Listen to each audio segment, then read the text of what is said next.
Well, Danny, obviously a tough test on Saturday against a Rotherham side who have been strong since they come down from the Championship. Yeah, absolutely. One of the informed teams in the division. I think they've got a championship squad. Got competition in every area, and it'll be a really tough game for us. Yeah, what type of game do you see it being? What kind of way are you expecting Rotherham to play?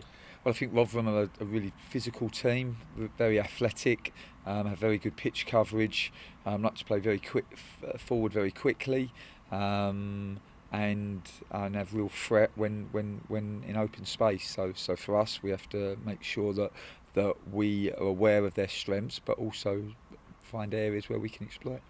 It feels like it's been a while since, but is your team still sort of riding a crest of a wave from the Sunderland performance, which must be sort of up there as one of the best performances of the season so far?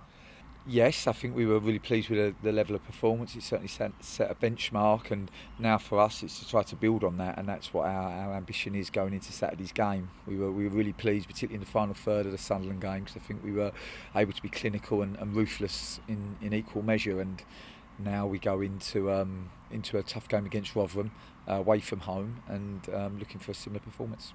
You'll have your international players back as well. It must always be nice to be able to get them back in the building and back on the training ground. Yeah, absolutely. Yeah, it's been great to have everybody back in today. They've all been different parts of Europe. Some great experiences. Young Miguel scored and assisted in a really good win for the under-20s. Joe contributed again in two good performances for Wales, and Gavin played one of the two games, so he didn't play the second friendly. They rested him, which we were really appreciative of, because he's had a busy start to the season, but he was exceptional again in their first game. And Ronan Curtis, I think, is suspended for the weekend. How do you get past that one? Well, obviously it's never good to lose a key player, but this is what happens if you get 5 bookings in October, and we have to work around it. You know, Ronan will train. He's had a good week of training. There's certain elements and aspects of his game that we've been working on. He'll have a good weekend of training and then be available come the Ipswich game, and it creates another opportunity for somebody else, and that's the great thing about football. Just on availability as well, how are Paul Downing and Ellis Harrison looking? They both came off in the Sutton game.